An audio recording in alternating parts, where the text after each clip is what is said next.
They say that true wealth cannot be measured by money in the bank. At the corner of 5th Avenue and 72nd Street, one of the most powerful men in New York was about to discover the meaning of these words when a small beggar girl offered her only treasure for a simple piece of bread. Act 1. Introduction. Michael Reynolds checked his platinum watch while waiting for the light to change. 52 years old, with grey hair at his temples and an impeccable Italian suit that cost more than many earn in a month. From the window of his armoured Mercedes, the man observed the world with the indifference of someone who grew up accustomed to having everything. "Sir, should I take Park Avenue to avoid traffic?" asked his driver Charles, who had worked for him for more than 15 years. "No. Continue on 5th. I want to check the progress of the new branch," replied Michael, without taking his eyes off the emails on his phone. Reynolds Enterprises had just bought a historic building to transform it into its newest luxury department store.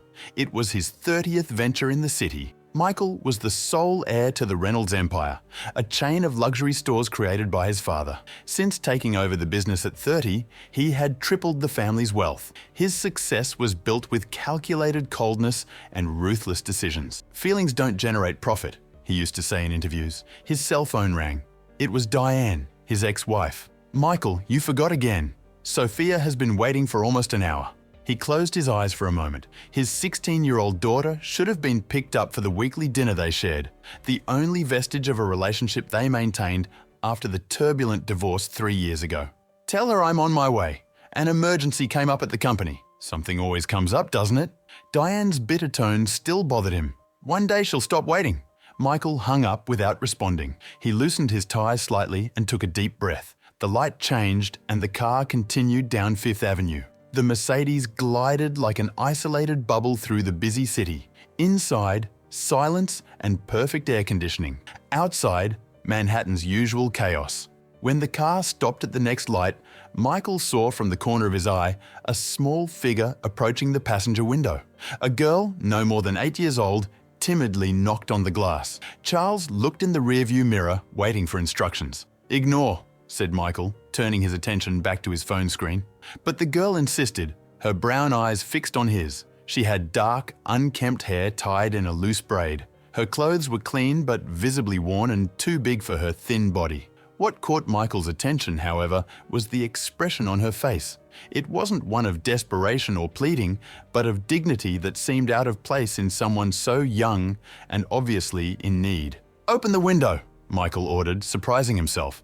Charles hesitated but obeyed, partially lowering the bulletproof glass. "What do you want?" Michael asked, more brusque than he intended.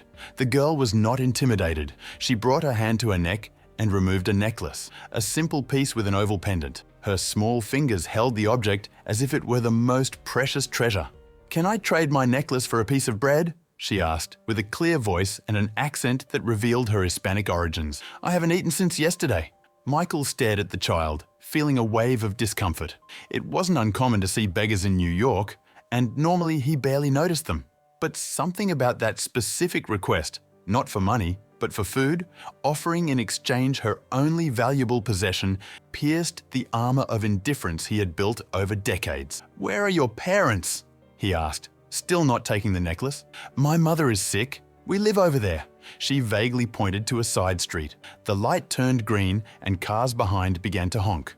"Sir, we need to move on," Charles warned. Michael hesitated for only a second before making a decision that would alter the course of many lives. "Get in the car," he said to the girl. "Michael," Charles began, concerned. "Now, Charles." The girl looked around, unsure, but hunger spoke louder. She opened the door and slid into the back seat, still clutching the necklace between her fingers. The luxury of the interior seemed to intimidate her, but her eyes revealed a mix of distrust and determination. "What's your name?" asked Michael, keeping his distance on the spacious seat. "Isabel," she replied, straightening her posture. "Isabel Morales. You said your mother is sick. What does she have?" Isabel lowered her eyes for the first time. "She hasn't been able to get out of bed for 3 days. She has a fever. I tried to buy medicine, but..." Her voice faltered, and she raised the necklace again. "This is all we have of value." Michael examined the necklace without touching it. It was an old piece, with an oval medallion that seemed to contain a photo. The intricate design on the medal caught his attention, a pattern he vaguely recognized but couldn't immediately identify. "Do you know the value of this necklace, Isabel?" She shook her head. "It was my grandmother's. Mom said it's our family's treasure, but—" She swallowed hard. "We need to eat." Michael felt something strange in his chest, a sensation he hadn't experienced in a long time. Compassion, perhaps? Or something more complex? "Charles, stop at the next market," he ordered. Minutes later, Charles parked in front of a grocery store. Michael handed a credit card to the driver. "Buy food for a week. Basic things, but also fruits, vegetables, milk, and medicine for fever." While Charles made the purchases, Michael and Isabel remained in the car in an uncomfortable silence. "Why are you helping me?" the girl finally asked, with the frankness characteristic of children. Michael adjusted his glasses thoughtfully. "Let's say I'm curious about your story." When Charles returned with several bags, Michael made another impulsive decision. "Now, let's see your mother." Isabel gave directions that led them to a rundown building a few blocks away. Michael had never entered such a place. The smell of mold, the peeling walls, the stairs creaking under his Italian shoes. Carrying some of the bags, he followed Isabel to the 4th floor, where the girl opened a door that barely held on its hinges. The apartment was tiny, with a mattress on the floor, an improvised table, and very few belongings. On the mattress, a young woman, perhaps 30 years old, shivered under a thin blanket despite the heat of the New York summer. "Mom, I brought help," said Isabel, running to her mother. The woman opened her eyes with difficulty. When she saw Michael standing at the door, she tried to get up, alarmed. "Who are you? What do you want here?" she asked, with a weak but protective voice. "He bought food, Mom, and medicine," Isabel quickly explained. Michael placed the bags on the floor and introduced himself, more uncomfortable than he had ever been in any business meeting. "Michael Reynolds, your daughter. She asked me for food on the street." Elena Morales, as Michael would discover her name to be, looked at her daughter with a mixture of pride and concern. "You went out alone?" Isabel showed the necklace. "I was going to trade it for food, but I didn't have to." Upon seeing the necklace, Eleanor grew even paler. "You can't part with that, Isabel. It's our history." Michael observed the scene, intrigued. There was something about the necklace, the woman's reaction, the circumstances of that family that aroused his curiosity. "Mrs. Morales, your daughter showed great courage today. I would like to help you if you'll allow it." Eleanor tried to sit up, her dark eyes, identical to her daughter's, studying Michael with distrust. "Nobody offers help without wanting something in return. What do you want?" The frankness of the question caught him off guard. Michael Reynolds, who negotiated millions daily, who intimidated executives and politicians with his presence, felt exposed under the feverish gaze of that woman. "Perhaps a story," he finally answered. "The story of that necklace." Act 2.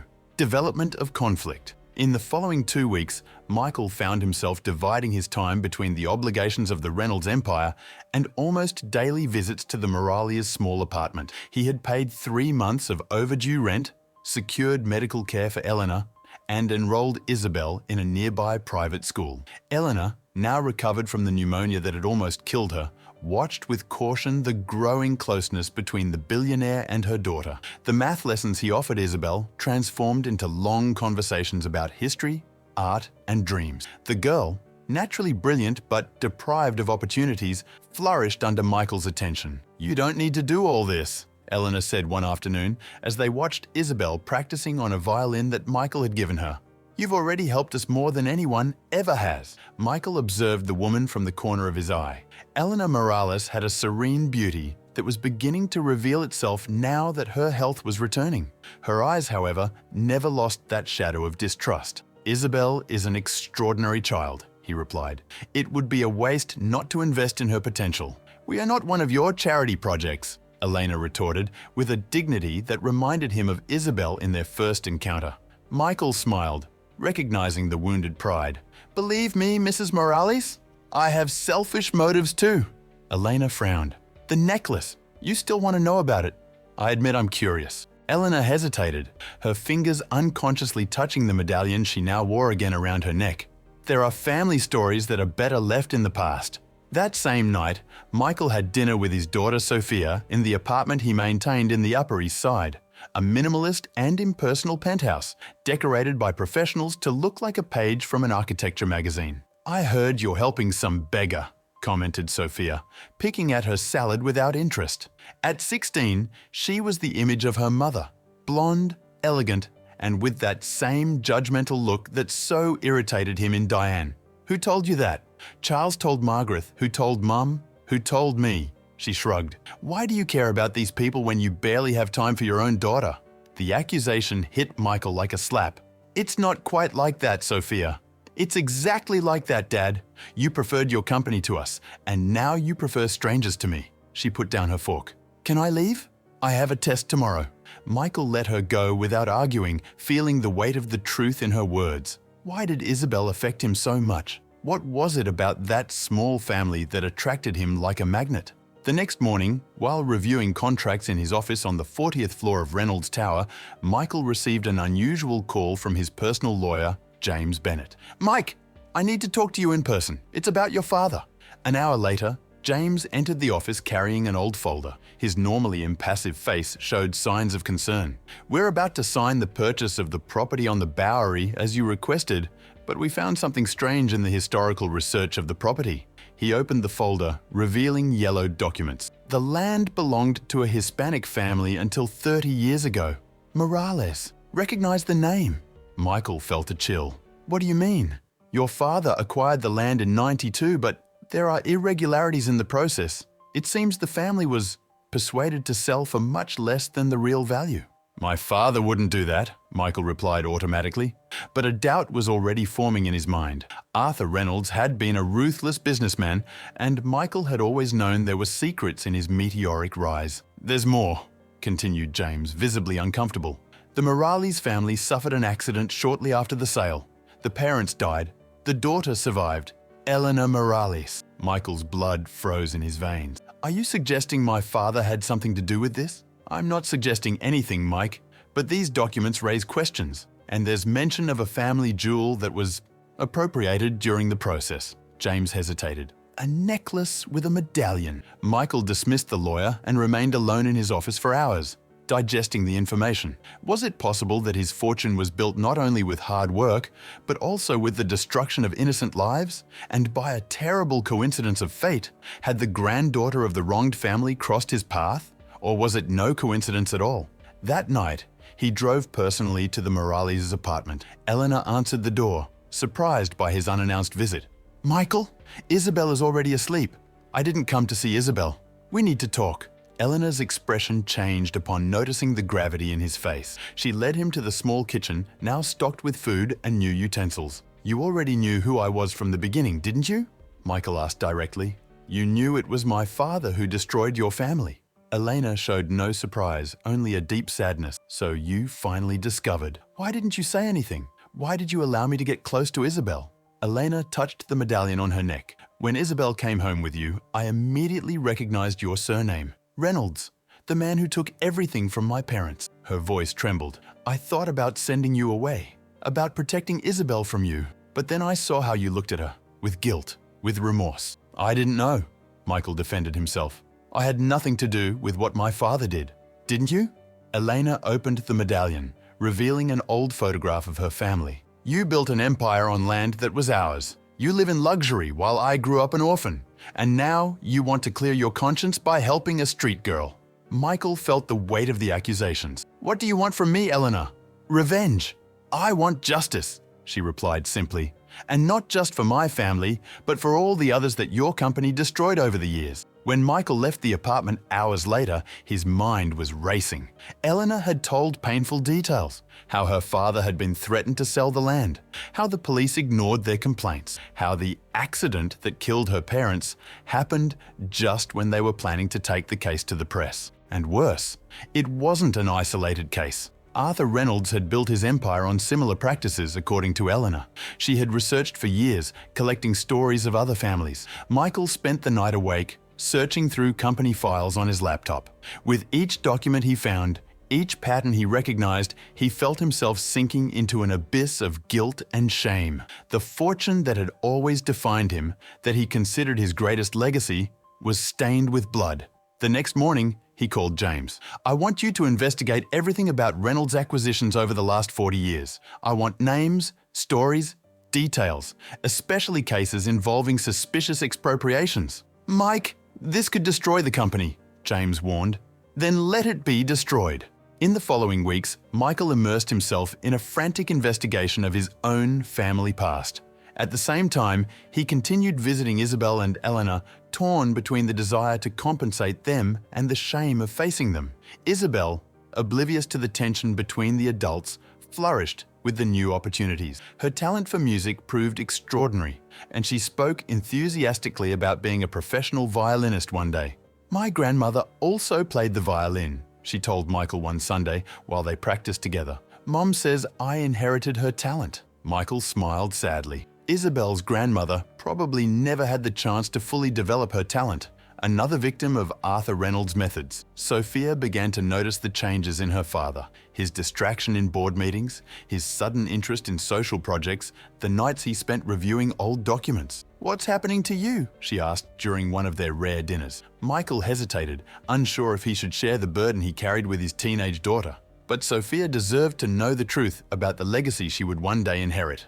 "I'm discovering that our money didn't come from where I thought," he finally said. "Your grandfather, he did terrible things to build the company." Sophia stared at him, incredulous. "And only now do you care about this? When a pretty little beggar appears in your way?"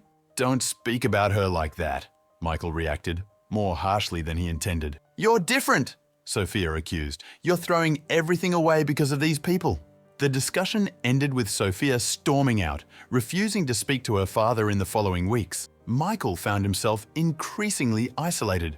Company executives questioned his new directives, his ex-wife accused him of neglecting Sophia, and even Eleanor maintained a cautious distance. Only Isabel seemed genuinely happy with his presence, and that kept him going forward. James finally presented the results of his investigation, a devastating report documenting dozens of cases similar to the Morales. Displaced families, destroyed businesses, ruined lives, all to feed the voracious expansion of Reynolds Enterprises. "What do you intend to do with this?" asked James, concerned.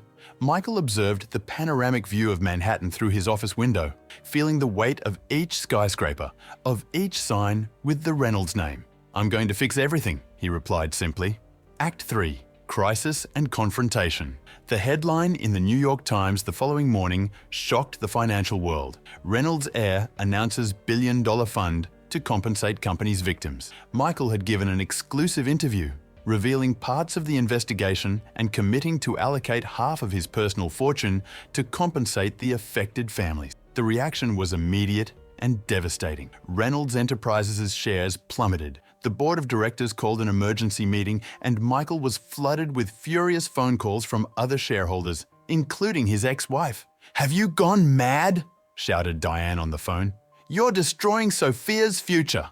"I'm saving her soul," replied Michael. "I don't want her to live off the exploitation of others as I have." The board meeting was even more tense. Executives who had flattered Michael for years now looked at him with contempt and disbelief. "You have fiduciary obligations to this company," reminded the financial director, Richard Klein, a man who had worked with Arthur Reynolds. "You can't simply decide to throw everything out the window because of a sudden attack of conscience." "I can and I will," replied Michael calmly. "If necessary, I'll sell my shares to finance the reparation fund." "This is a betrayal of your father's memory," accused another director. Michael smiled humorlessly. "My father was a predator, not a visionary. It's time we admit that." Upon leaving the meeting, Michael knew he had just signed his professional death warrant. On the car radio, economic commentators were predicting the collapse of the Reynolds empire and questioning his sanity. Charles, who had remained silent during the journey, finally spoke when they stopped in front of Michael's apartment. "Sir, if I may be indiscreet, is all this because of that girl?" Michael reflected on the question. "No, Charles. It's because of myself." At home, he found Sophia waiting, furious and crying. "You destroyed everything," she accused as soon as he entered. "My friends are sending messages saying we're criminals." "Sophia, we need to talk about what it means to have privileges built on the suffering of others," he tried to explain. "Don't come to me with moral lessons now. Where was your conscience when Mom was begging for your attention? When I was begging?" Sophia's words hit him like a punch. She was right, of course. For years, he had sacrificed his family on the altar of business success, only to now sacrifice the business in the name of a late redemption. "You're right," he admitted, sitting down heavily. "I've failed you in many ways." Sophia, disconcerted by her father's sudden vulnerability, sat beside him. "What's really happening, Dad? This isn't just about business, is it?" Michael then told the complete story: the encounter with Isabel, the discovery about his father's past, the connection with Elena, and how all this had forced him to confront not only Arthur Reynolds' sins, but also his own. "I built my entire life on a lie," he concluded. "I believed that success justified everything, ignoring you and your mother, demanding sacrifices from employees, seeking profit at any cost. But when I saw that girl offering her only valuable possession for a piece of bread, something broke inside me." Sophia listened in silence, the tears drying on her face. For the first time in years, father and daughter were truly seeing each other, beyond appearances and resentments. "And now?" she finally asked. "Are we going to lose everything?" "Money, yes. Probably a lot of it, but perhaps we can gain something more valuable." The next day, Reynolds Enterprises lawyers filed a lawsuit against Michael, accusing him of breach of fiduciary duties and trying to legally block the creation of the reparation fund. War was declared. Elena called, alarmed by the news. "Michael, you didn't need to do this. Not like this." "Yes, I did," he replied. "It's the only way to clean the Reynolds name. You realize they're going to destroy you, don't you? Men like your father don't let their fortunes escape easily." Michael knew she was right. He was already receiving veiled threats, and his apartment had been vandalized the night before.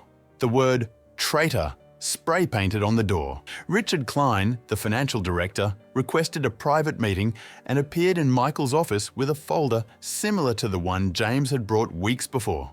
"I thought you might want to see this before continuing with your suicidal crusade," he said, sliding the documents across the table. "Your friend, Elena Morales, is not as innocent as she wants to appear." Michael leafed through the papers with growing disbelief. According to the documents, Elena had received a substantial compensation for her parents' accident, signed confidentiality terms, and subsequently tried to extort more money from the company. "This is forged," concluded Michael, pushing the folder back. "Is it?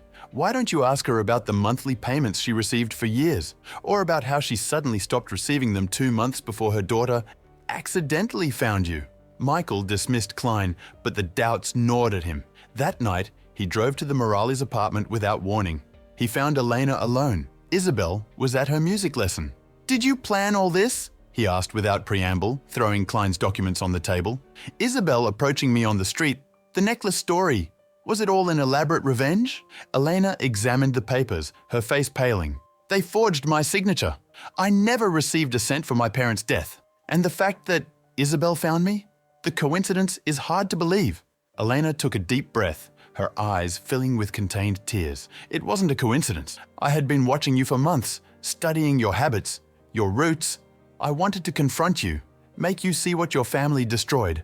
So you used your own daughter?" The disappointment in Michael's voice was palpable. "I didn't plan for Isabel to approach you that day." Elena defended herself. "We were really starving.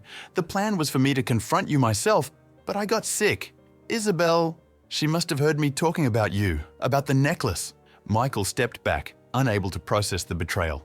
Everything he had believed in the last few weeks, his redemption, his connection with Isabel, even his growing feelings for Eleanor, now seemed tainted. "I should have guessed," he said bitterly. "No one gets close to a Reynolds without ulterior motives." "Michael, please." Elena tried to hold him. "What I began as revenge transformed into something else. Seeing you with Isabel, your genuine kindness. Spare me." He pulled away. "You're as manipulative as my father." Michael left the apartment feeling more alone than ever. He had risked everything: his company, his reputation, his relationship with Sophia, based on emotions aroused by an encounter that now seemed like a farce. In the car, he received a call from James. "Mike, things are getting worse.